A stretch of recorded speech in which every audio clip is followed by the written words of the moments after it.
सबको जय यीशु की। प्रभु यीशु क्रिस्त में प्यारे भाइयों बहनों, नवजीवन का संदेश इस शीर्षक के अंतर्गत प्रतिदिन का ईश्वर का जीवंत वचनों को सुनने के लिए, समझने के लिए, उन वचनों को ग्रहण करते हुए उन वचनों के अनुसार जीवन बिताने की शक्ति, सामर्थ्य, कृपा, अनुग्रह मांगते हुए एक सुंदर आदर्श क्रिस्तीय जीवन बिताने की विशेष कृपा मांगने के लिए मैं आप सभी लोगों का हार्दिक स्वागत करता हूं।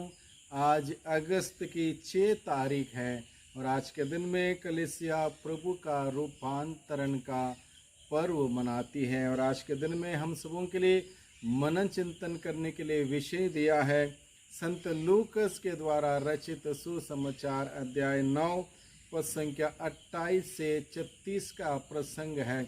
इस प्रसंग में हम लोग देखते हैं, इन बातों के करीब 8 दिन बाद ईसा पेतरुस, योहन और याकूब को अपने साथ ले गए और प्रार्थना करने के लिए एक पहाड़ पर चढ़े। इस रूपांतरण के सिलसिले में प्रभु ने क्या किया, क्या प्रभु के शिष्यों का अनुभव रहा, इन सभी बातों का निचोड़ आज के सुसमाचार के द्वारा हमारे सामने प्रस्तुत किया गया है। इस बात को हम ध्यान से सुने, समझें और इस उदाहरण के द्वारा, सुसमाचार के प्रसंग के द्वारा प्रभु मुझे और आपको, हम सबों को क्या कहना चाहता है, क्या सिखाना चाहता है, इस बात को समझें, उसको ग्रहण करें, उसका पालन करें।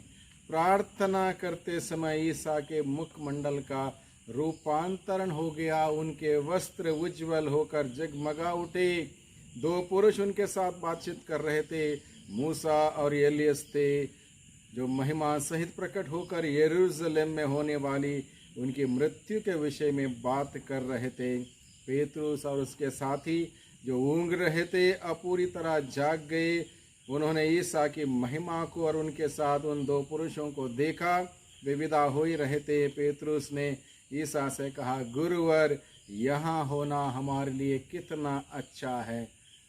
प्यारे भाइयों बहनों, इस प्रसंग के माध्यम से प्रभु हम लोगों से क्या कहना चाहते हैं, इस बात को हम समझने की चेष्टा करें। सबसे पहले प्रभु कहता है, ईसा अपने 3 चुने हुए शिष्यों को लेकर प्रार्थना के लिए पहाड़ी पर चढ़े। प्रार्थना का जगह प्रभु ने तय किया, एक पहाड़, एकांत जगह जहाँ कोई डिस्टर्बेंस नहीं, किसी प्रकार की परेशानी नहीं हो सकती, यानी कि पूर्ण रूप से प्रार्थना में जहाँ लीन हो जा सकता, एक ऐसी जगह प्रभु ने चुनी। यानी कि प्रभु हम लोगों को क्या सिखाता है, हमें ऐसी जगह चुननी चाहिए प्रार्थना के लिए जहाँ किसी प्रकार का डिस्टर्बेंस ना हो, किसी प्रकार की परेशानी ना हो, किसी प्रकार की दिक्कत ना हो, बल्कि प्रार्थना का माहौल वहाँ पर हो। एक ऐसी जगह हमें चुनने की ज़रूरत है। प्रभु ने पहाड़ इसलिए चुना क्योंकि लोग भीड़ के भीड़ इकट्ठा हुआ करते थे, इसलिए प्रभु ने गहराई की, गंभीरता की प्रार्थना करने के उद्देश्य से अपने 3 शिष्यों को चुना और वे पहाड़ी पर प्रार्थना करने के लिए चले गए ताकि वह वहाँ पर इफेक्टिव प्रार्थना कर सके, क्वालिटी टाइम प्रार्थना में बिता सके। प्रार्थना के समय क्या हुआ? प्रार्थना के समय प्रभु का मुखमंडल का रूपांतरण हुआ। जब प्रार्थना करे रहे थे, प्रार्थना का वो चमक उनके चेहरे पर आने लगी और उनका चेहरा इतना चमकने लगा, उनके वस्त्र चमकने लगे। यानी कि कहने का तात्पर्य यहाँ पर यह है, जो व्यक्ति प्रार्थना करता है उसका व्यक्तित्व चमकता है, उनकी भाषा, उनके सोच, उनके विचार, उनका उठना बैठना सब कुछ बेहतरीन होता है, अच्छा होता है, शुद्ध होता है, पवित्र होता है। और इस पवित्रता को हासिल हम केवल प्रार्थना के द्वारा प्राप्त कर सकते हैं। प्रार्थना हमारे संपूर्ण जीवन को बदल सकता है, हमारे दुख, दर्द, परेशानियां दूर रख सकता है, क्योंकि प्रार्थना में हम लोग प्रभु का अनुग्रह और आशीष प्राप्त करते हैं। प्रार्थना में दिव्य दर्शन हो सकता है। प्रार्थना में दिव्य दर्शन हो सकता है। जिस प्रकार से प्रभु के 3 शिष्यों ने मूसा और एलियस को देखा, दिव्य दर्शन देखा, प्रभु का मुखमंडल देखा, रूपांतरित होता हुआ जगमगा उठा, उस रूपांतरण को देखा, दिव्य दर्शन प्राप्त हुआ। यानी कि प्रार्थना के द्वारा हम लोग दिव्य दर्शन देख सकते हैं। प्रार्थना हमारे संपूर्ण जीवन को बदलता है। प्रार्थना के द्वारा दिव्य दर्शन प्राप्त हो सकता है। प्रार्थना से इंसान के अंदर की सुस्ती निकल जाती है। जब प्रार्थना करता है इंसान के अंदर की सुस्ती, आलस्यपन निकल सकता। जैसे प्रभु के शिष्य शुरुआत में सो रहे थे, ऊँग रहे थे, जब प्रार्थना में आगे बढ़े तब जाके वहाँ पर वो पूर्ण रूप से जाग गए और उनकी सुस्ती निकल गई, आलस्यपन निकल गया। इसलिए प्रार्थना करना बहुत ही ज़रूरी है। आगे हम लोग देखते हैं, प्रार्थना में इंसान ईश्वर की महिमा देखता है।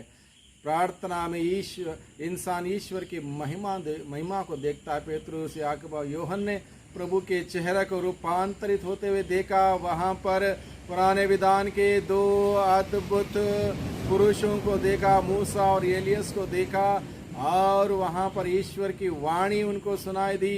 ये सारे अनुभव उन्होंने प्रार्थना के दौरान किए।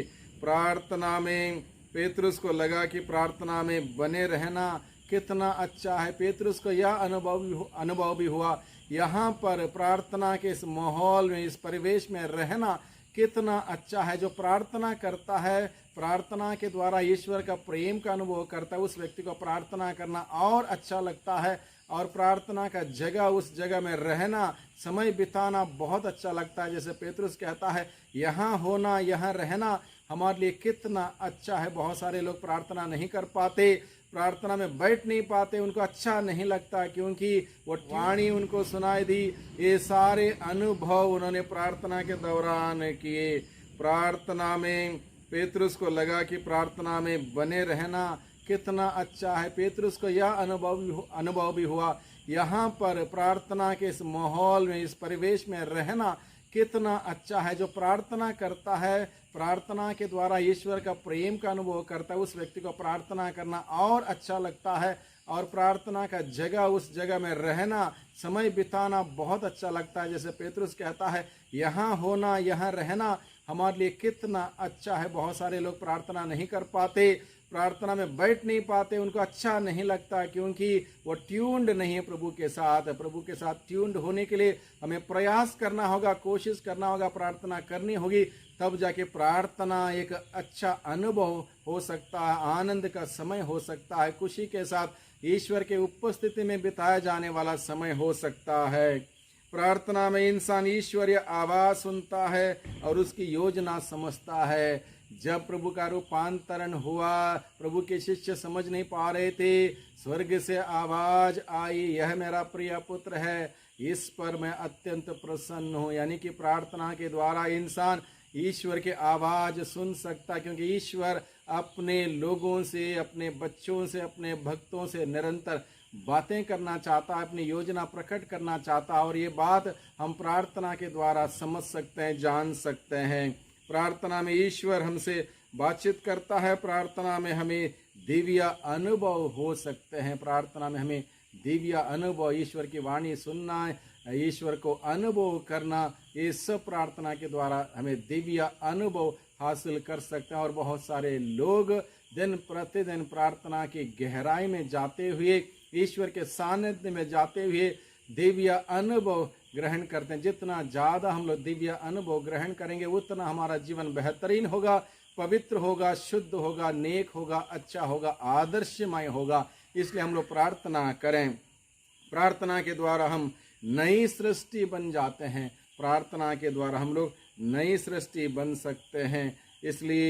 इसलिए प्रभु के इस वचन को सुनते हुए हम प्रार्थना करें, दिन प्रतिदिन नवीन होते जाएं, नवीन स्वभाव धारण करें, नवीन मनोभाव धारण करें, पुरानी आदतें, पुराने स्वभाव त्याग दें। नवीनीकरण प्रार्थना के द्वारा ही संभव है।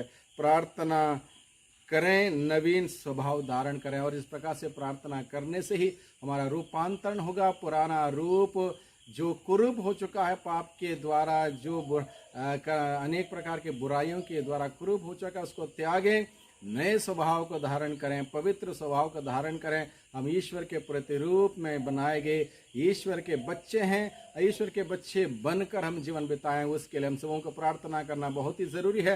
तब हमारे जीवन में भी वो रूपांतरण होगा, हम परिवर्तित होंगे, नई सृष्टि, नया रूप हम सभी धारण करेंगे। इसलिए आज के दिन में विशेष रूप से प्रभु से प्रार्थना करें कि प्रभु की विशेष कृपा से हम सभी का रूपांतरण हो।